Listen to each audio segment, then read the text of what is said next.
12 life hacks that can help you survive. In an emergency situation, the first thing that comes to mind is the advice of your friends or your family. However, sometimes even the most well-known and popular recommendations turn out to be wrong and harmful. Did you know applying ice to a bruise is not the best idea? And lifting up an unconscious person might lead to severe consequences. Here are the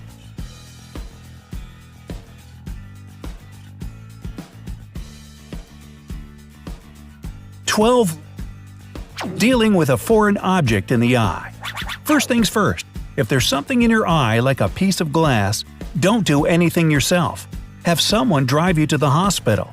If the object is just an eyelash, then don't forget to wash your hands before you do anything. Try to locate the eyelash by looking in a mirror. Blink to make your tears wash the eyelash out. Once the object is in the corner of your eye, take a wet piece of cloth and use it to remove the eyelash. Number 11.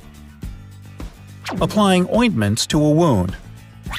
Ointments contain unwanted moisture, which is a great environment for bacteria to reproduce more quickly.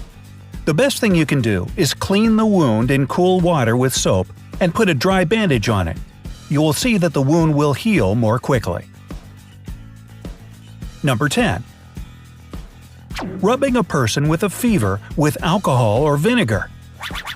Vinegar and alcohol are absorbed into the blood, so it's kind of a way to get drunk or to make a wacky salad dressing. Seriously speaking, alcohol rubbing may create intoxication, while vinegar will significantly raise acidity, which is especially dangerous for children. So don't believe these outdated pieces of advice. Drink a lot of water, tea, and other non-alcoholic fluids. Cool the air in the room to a temperature of 61 to 64 degrees Fahrenheit, or from 16 to 18 degrees Celsius. In these conditions, the patient will get over the fever by themselves. If they don't, they should see a doctor. Number 9. Lifting up an unconscious person. If someone faints, you have to lift them up and sprinkle some cold water on them, right? Well, that's what most people think. Like this video if you thought so. However, lifting a fainted person up will only aggravate the spasm.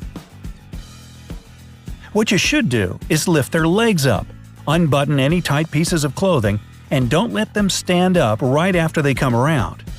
After they regain consciousness, don't let them drink coffee or energy drinks that many people love. Caffeine will only lead to dehydration. Number 8.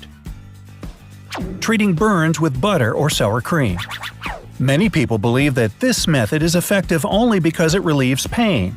But why do butter and sour cream make you feel better?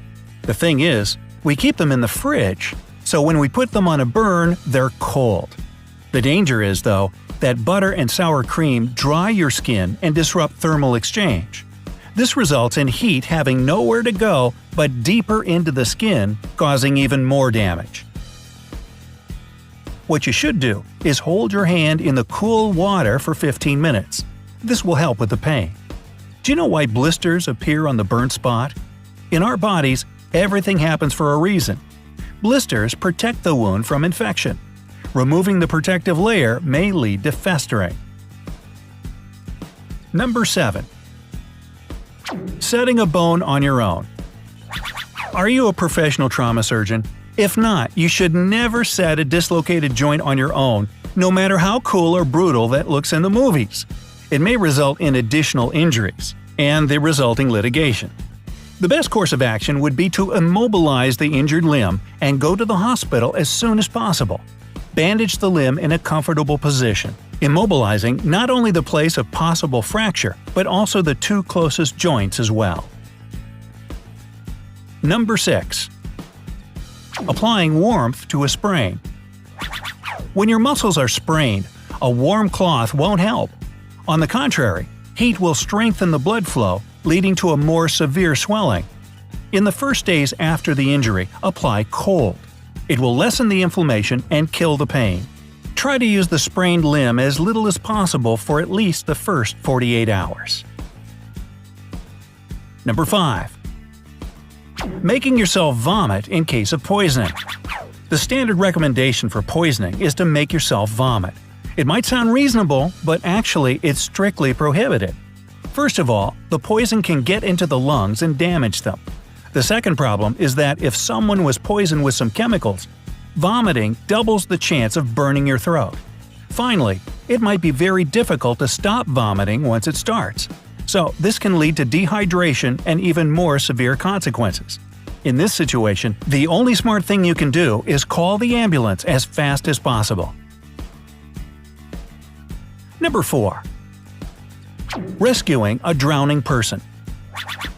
There's only one obstacle on your way to rescue a drowning person: not being able to swim. If you are, though, nothing can stop you from saving that person's life. Remember to approach them from behind so they don't see you coming, otherwise the person may hinder you or drag you down in their panic.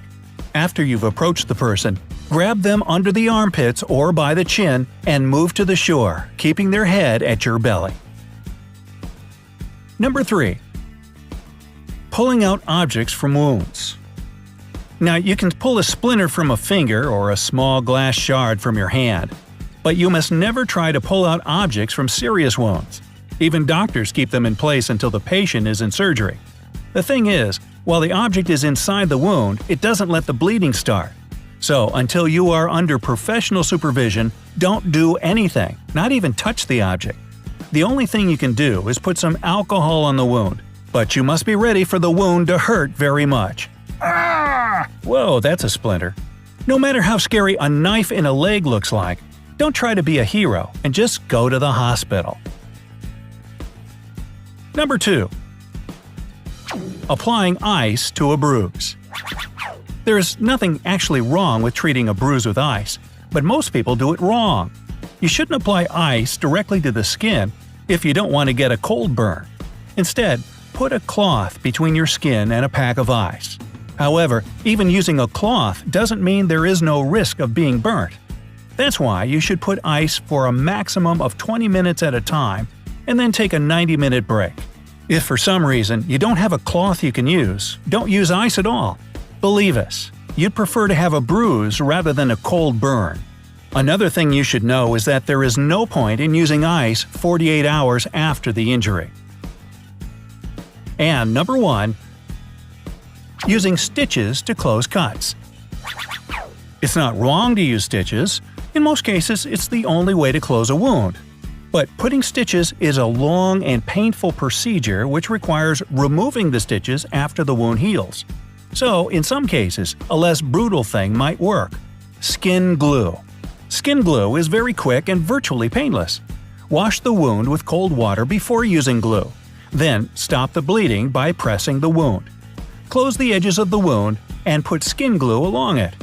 However, if you see that the wound is too big, don't take the risk and go to the hospital for professional help.